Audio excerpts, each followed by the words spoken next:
Okay, good morning, everybody. Good to see you all. Good friends, old friends, new friends.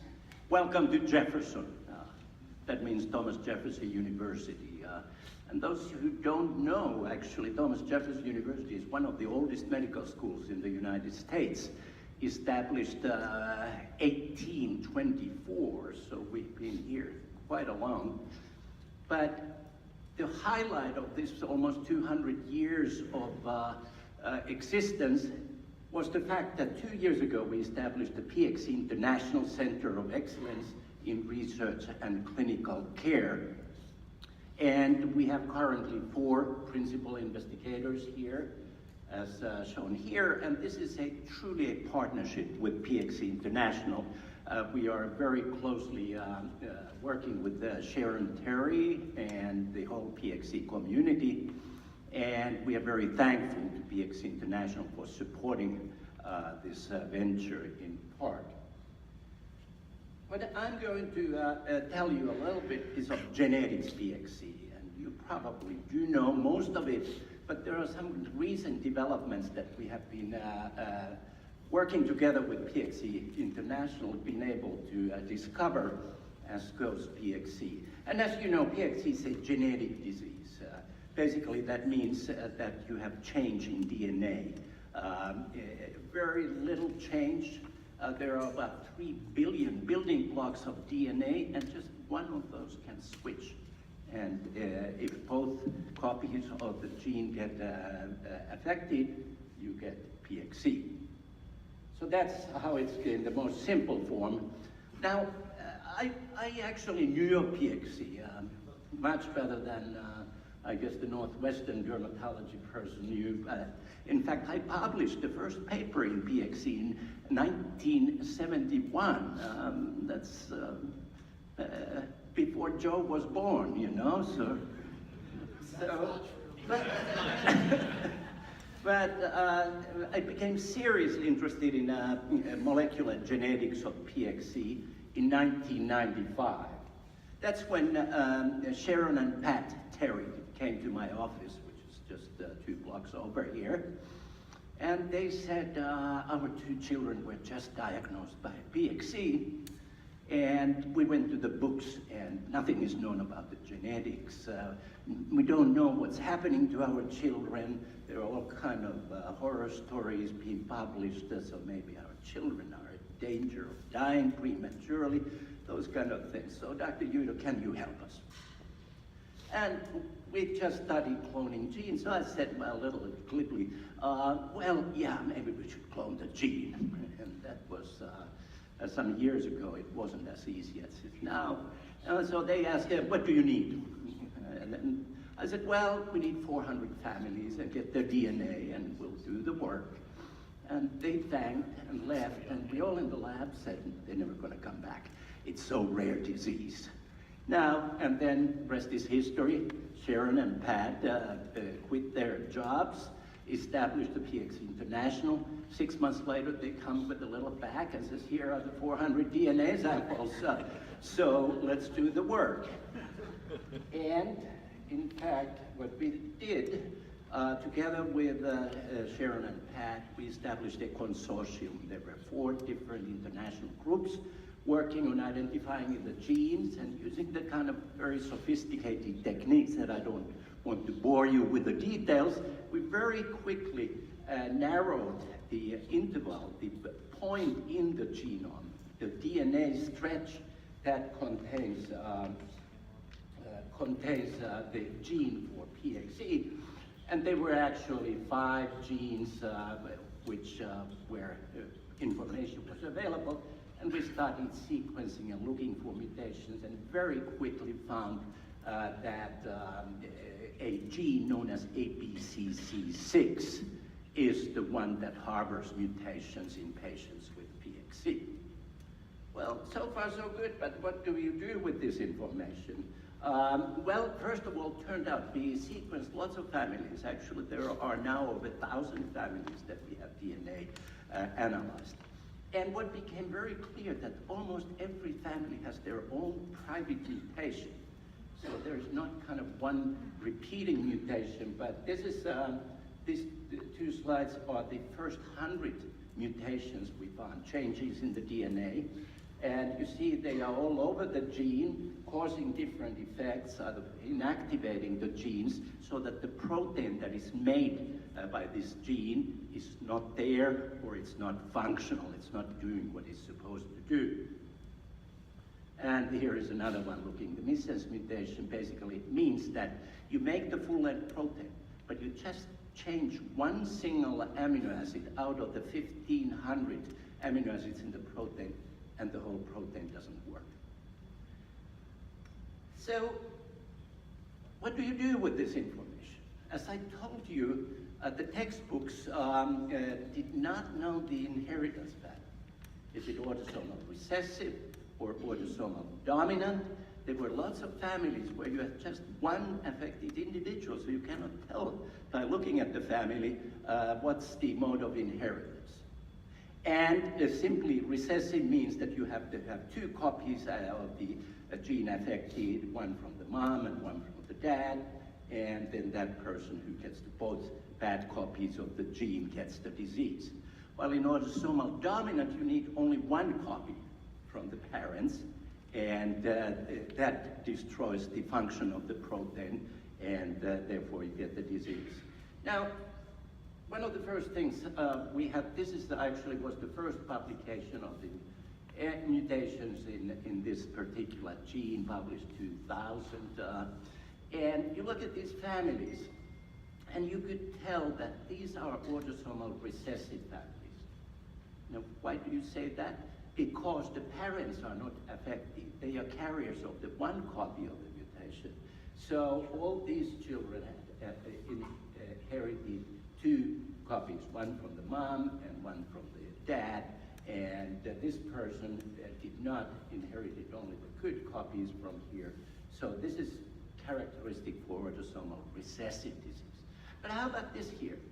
This is a mother and daughter, and the doctors told, just looking at that, that yes, this is autosomal dominant because this daughter got one bad copy from the mother, and therefore the risk of this daughter having an affected child is 1 in 2 in each pregnancy. Well, now we could look into the actual mutation, and we figured out that this daughter had inherited one bad copy from the mother and another bad copy from the father, who was sort of related in this family. They are first cousins once removed. So therefore, this is autosomal recessive. This is so-called pseudodominant in the genetic terms. But it means that her risk of having an affected child is not 1 in 2, but approximately 1 in 5,000, which is the normal kind of chance of getting. So you can tell from the mutations, the genetics, and the risk of inheritance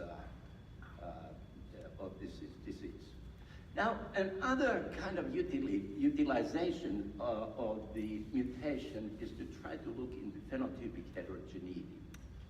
In other words, as you know, as we heard, PXE patients can have very different kind of severity of the disease. The onset can be at a different age. Usually it's in about 13 or early teens, but there are many patients you don't see anything until their 20s or 30s. And then on the other hand, there are patients who are diagnosed as early as 2 years of age. So there's this phenotypic severity with variable. So what is the cause of that? Is it because they have different kinds of mutations? So we are aiming now, looking into the mutations, and be able to tell from very early on how severe the disease is going to be. Is it going to affect more eyes than skin, or vice versa? So that's the aim of this study. And here's just an example. The so-called pediatric PXE patient, 2-year-old female, came as a referral to us, and when you look carefully, she has developing the bad neck that Jessica was talking about. Has clearly this kind of little yellowish papules here, and if you take that little piece of skin from this little girl's neck you find findings which are very characteristic for early PXE. In other words, you get these black spots. This is calcium deposits in the skin. So this person has clearly PXE, but if we sequence her genes, she does not have mutation in the ABCC6 that most people with PXE have. She has the gene in a mutation in another gene, so-called ENPP1, which does different things and is actually known to be associated with another condition, which is PXE-like, but it's very severe, in the sense that they have very severe vascular mineralization from birth on. In fact, the diagnosis is often made by prenatal ultrasound at the 14th week of pregnancy. And you see the calcification of the blood vessels, and these children are born with vascular calcification and a major problem. So there are these two diseases, PXE and then what we call GACI. They both have vascular mineralization.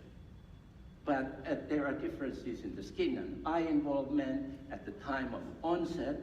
And if you look at the genes, these are mostly caused by ABCC6, and these are mostly caused by ENPP, but there's some crossover.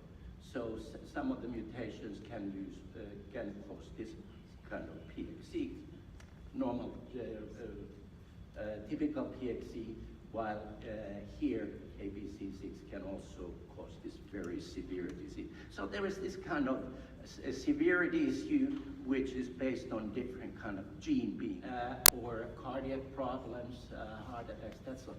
So you can get a composite score. And the higher the score, the more severe your disease is. And then we look individually at those scores to the mutations in these 280 cases. Jouni, if you go back one slide, I just would like to make a point here. So you hear us calling you, emailing you, leaving, presents at your door to try to get those 121 cases to finish filling out a survey so we can give Jouni the information. So what happens here is he can only use of 400 cases that he spent all that time finding all the mutations. We spent lots of money. We can't use those data because we don't have the phenodex on those people. So the 280 who did fill it out were really, really happy. And the 121, we keep asking, and so we can't use that data right now. That's just parked to the side until we finish that. Right, the project is not finished, but we have some preliminary data here. And basically we are so looking into the severity of those different organs, the skin severity here, the eye severity here, the vascular severity, and cardiac. And if we make this kind of blot, we can actually preliminarily now, based on the 280 families, we can say that, see this red line pokes out, it's close to significant, so that mutations which cause complete loss of function of this protein that is encoded by the ABCC6 gene. If you have complete loss of function, you get more severe eye problems. So we can now start looking into the specific mutations in each individual who is affected. And we can, from early on, from the early diagnostic point, we can start telling that you better follow the eye problems more carefully, or the vascular problems if it turns out. So that's what we need your help, get the data completed. So our current panel, the preliminary analysis did not show statistically significant correlation, but there was a suggestion, and we get the additional 110 families, maybe we can make more definitive statements of the phenotype and genotype correlation. So that's kind of work we are doing, and I'm going to talk a little bit later today more of the research aspects, but this is about the genetics. So we are starting to understand why certain patients have more severe disease. Looking into the mutations, we can prognosticate, we can predict how severe the disease is and what are we expecting of the clinical outcomes. So with that, this is all people in our lab who have been working on this project. It's really Lee's work, but Lily had to go to another meeting in Montreal yesterday, so I got stuck to give this talk. And as I said, we are very thankful to PXE International for supporting this effort, and we'd be pleased to continue being part of this work. And taxpayers, thank you. The National Institute of Arthritis, Musculoskeletal and Skin Diseases is generously supporting our work. So thank you very much.